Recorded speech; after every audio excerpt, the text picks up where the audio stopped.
Welcome to Taking Stock. I'm Amanda Lang. Coming up on the show today, another EV plant for Canada, but at what cost? And everyone says we need to improve our productivity. How do we do it?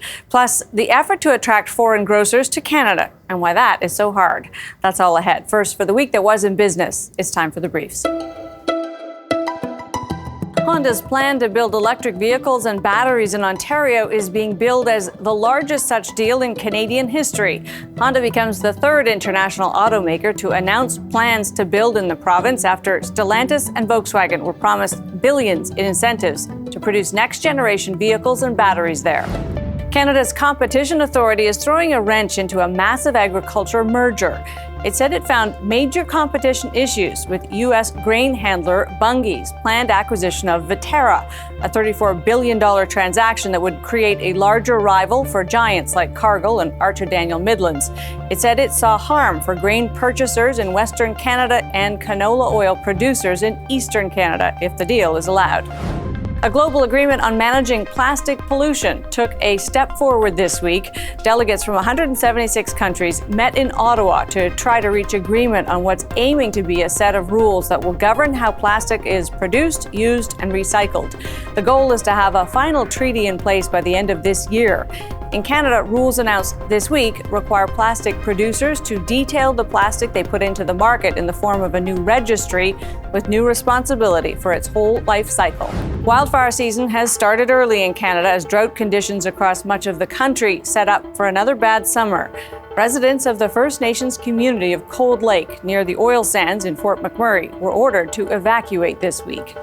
The province of Ontario agreed this week to pay $320,000 to cover the legal costs of a class action suit it opposes. The suit is being brought by the 4,000 recipients of a basic income pilot program that was to last 3 years, only to be canceled after the government changed. The suit, which has been allowed to proceed, is seeking $200 million in damages for participants left hanging by the change of plan. And those are your business briefs. With billions of tax dollars spent luring big business to Canada, it is worth asking, is it money well spent? Franco Terrazzano is federal director with the Canadian Taxpayers Federation. Thanks for being with us, Franco. Hey, thank you. So let's start with just the concept of governments giving or investing in international businesses to bring them to Canada. We have Honda, of course, Stellantis, Volkswagen. It seems as though the new name of the game is, it's actually an old game, put tax dollars to work to incentivize businesses to come here. Does it pay off? Well, this corporate welfare is completely wrong. The government is raising taxes on Canadians and then giving buckets of cash to multinational corporations.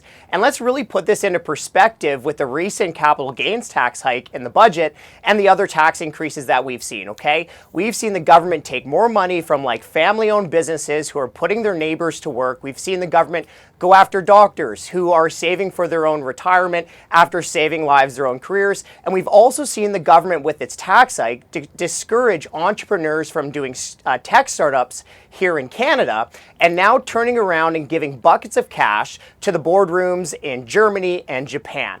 And you know, Trudeau is talking like he wants to make the rich pay more. Well, how about he just starts by making these rich multinational corporations pay for their own factories? And you know, let's just bring in Premier Doug Ford here for a second, because Ford likes to talk like he's sticking up for the little guy. Well, Mr. Ford, with respect, do you really think Honda or Volkswagen are the little guy? Fair enough. But the argument would be made that if we don't attract them here, we've got this massive tax incentive south of the border that will attract them with the same kind of incentives, and then we lose the jobs and a piece of the future supply chain. Well, you know, at best, this is a shell game. Okay, like let's not pretend like this money's just falling from the sky. This money is going to be taken from Canadians' pockets. And you know, there's probably many small business, medium business owners out there in like Halifax, in like Calgary, in Medicine Hat, in Abbotsford, or in Saskatoon who are probably pretty upset right now because the federal government is making their lives harder, all while all they're trying to do is create the investments already in these Canadian businesses, creating jobs through their Canadian businesses. And now the federal government in particular is hiking their taxes, then turning around and giving these buckets of cash to these multinational corporations. And one more thing, from the corporate welfare that we already know about to these multinational corporations like Volkswagen, Stellantis, and Northvolt, the federal corporate welfare alone is already costing taxpayers $27 billion that we know of. Over time, and of course, if certain production targets are met, I guess the last question I would have is, even if we agree with the concept of paying to have these companies come here, do we think it'll pay off? Do we even know that this is the right technology that will actually be the framework of the auto industry of the future?